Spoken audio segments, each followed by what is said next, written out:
Oh, nasaan si Negro? Ay, Sarah, ayun pala si Negro. Negro, nandito na si Sarah. O Negro, ano ba nangyari sa'yo? May sakit kasi ako eh, kahapon pa. Dami ko nang ininom na gamot, kaso hindi pa rin ako gumagaling. Oh, ano mang gagawin ko para gumaling ka? Sabi kasi ng albularyo, humingi daw ako ng pasensya sa'yo. Sarah, pasensya na sa lahat ng ginawa ko ah. Okay lang yan. Sige na, pinapatawad na kita. Dito na ako Batong, buti na lang wala na akong sakit. Buti na lang dinala mo ako sa albularyong yun. Sabi naman sa'yo eh, magaling yung albularyo na yon. Tara na, hanapin na natin si Kikay tsaka si Kim. Tara. Ay, wait lang pala. Pupayong ko. Tara. Magaling na nga. Iya, dati hindi ka na sumama. Umuwi ka na kaya. Mamaya umulan ng malakas, problema pa kita. Talaga si Justin. Ngayon na nga lang tayo nagkita, hindi mo pa ako isasama. Umuwi ka na lang kaya. Hintayin mo na lang ako sa bahay. Tignan mo, mukhang ulan ng malakas. Eh ayoko, sasama ako. Alam mo naman na boring sa inyo eh. Ay nako, bahala ka nga dyan. Tara na. Yun naman pala eh, sasama mo rin ako. Justin, nasan ba sila? Nandun yun sa court. Ayun lang naman lagi namin ginagawa eh. Hindi tumambay, mag-basketball. Sige, manonood ako sa laro nyo. Sige.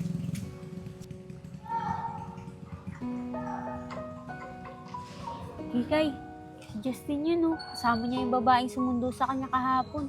Tara na nga, Kim. Lipat na lang tayo. Maghanap na lang tayo ng ibang matatambay. Nakakawalang gana dito. Kikay, bilis mo naman maglakad.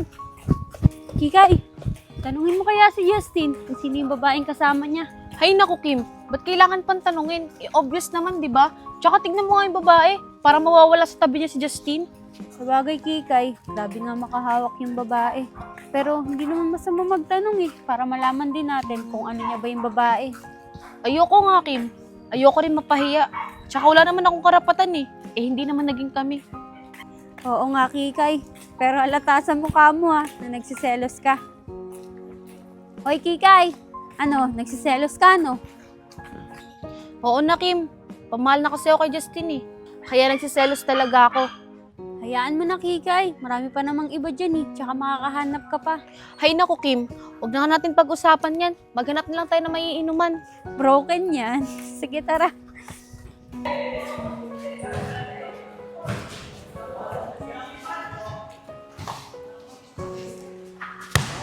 Nandiyan na pala si Justin. Mga tol, dalawaan na tayo. Nandiyan na si Justin. Tara Justin, dalawaan na. Kanina ka pa namin hinihintay. O sige Pong. Iya, doon ka muna umupo ha. Maglalaro lang kami. Sige Justin. Tara Pong.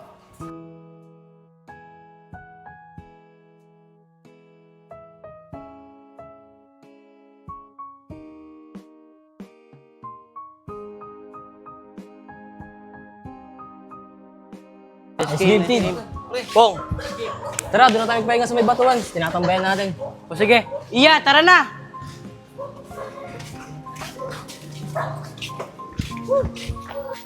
Himala ah, hindi nakatamboy sila Kikay ngayon ah. Malamang, nagiinom ngayon yun. Kaya nga eh. Sayang, di tayo nakasama. Justin, pansin ko, lagi na sa'yo sumasama si Iya. Kaya nga Nel eh. Wala daw kasi siyang magawa sa bahay. Kaya gusto niyang sumama. Iya, buko na mismo talaga si Justin ah.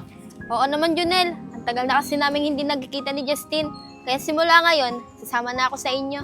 Ah, ganun ba? O sige, papakilala ka namin sa kaibigan namin dalawang babae. Tsaka nga pala, nagiinom ka ba? Hey Junel, huwag mong turuan yan. Baka ako pa mayari sa magulang yan. Grabe ka naman Justin. Mali mo, nagiinom yan si Iya. Natuto doon sa probinsya nila. Di Junel, di ako nagiinom. Kahit dun sa probinsya namin, parehas kami ni Justin. Ano? Eh dito, nagiinom yan si Justin eh. Hey Junel, anong pinagsasabi mo? Kayo lang yung nagiinom eh. Sumasama lang ako sa inyo. Totoo ba yun, Justin? Siguraduhin mo lang dahil pag nalaman ko nagiinom ka, papaduguin ko ang huso mo. Oo Iya, alam mo naman di ba? Ayaw ko sa mga nagiinom. Di Iya, binibiro lang kita. Kung naman, di ka mabiro. Nagagalit ka kagad kay Justin. Ano, tara. Tambay tayo doon sa Wawa. Punta tayo doon. Tara. Junel, ba't di ka nagsasalita ng ganun? Alam mo naman, magagalit yun si Iya. Sorry.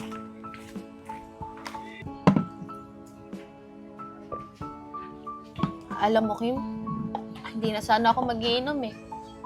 Kaso, bakit kayo titigil? Eh, wala namang pipigil sa akin, di ba? Tama yan, Kikay. Malungkot ka na nga dahil sa magulang mo, tapos problema ka pa sa lalaki. Sa'yo na. Kaya nga, Kim eh.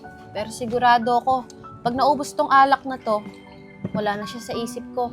At hindi na ako masasaktan pag nakita ko siyang kasama niya yung jowa niya. Tama yan, Kikay. Huwag mo nang isipin yung lalaking yun. Kala mo naman may bitaw siya. Siya nga pala, Kim. Okay lang ba sa'yo? Samahan mo ako bukas kila nanay tsaka kay tatay. Gusto ko sana silang dalawin sa sementeryo eh. Kasi ang tagal na nung huling dalaw ko sa kanila. Oo naman, Kikay. Ikaw pa ba? Anong oras tayo alis bukas? Kahit siguro mga alas 3 na, Kim. Para pagtapos natin dumalaw doon, diretso tayo sa pag-iinom. O sige, Kikay. Tara, ubusin na natin to para makarami tayo. Tagay, para kay Justin. Para hindi ka na masaktan sa kanya.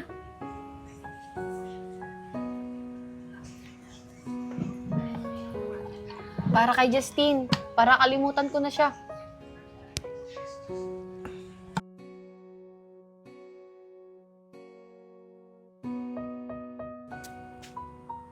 Kikay, akin na tong last shot ah.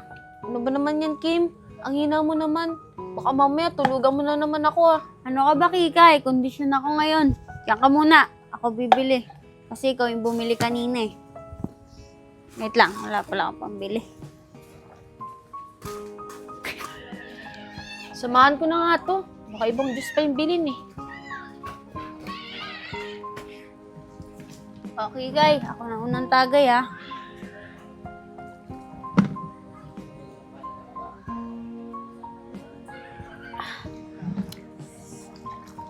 Ikaw na.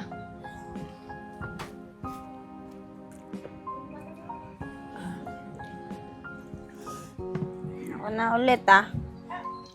Kikay, alam mo, okay sana yung si Justin eh. Pogi pa. Kaso may girlfriend pala siya, tantado pala yun. Niloloko niya yung best friend ko. Hay nako, Kim. Pwede ba? Huwag mo na lang banggitin sa atin si Justin. Paano ko siya makakalimutan yan? Kung may binabanggit sa akin. Sorry, Kikay ah. Mabatrip lang talaga ako sa lalaking yan. Pero alam mo, Kim, aminin ko sa'yo, napamahal na talaga ako kay Justin. Tapos, sinabi niya pa sa akin nung nakaraan, handa siyang maging sandalan ko. Tapos, nakita natin kahapon, may jowa pala siya. Bakit nung nag-usap kami nung nakaraan, hindi niya sinabi sa akin agad? Hinayaan niya pang makita ko.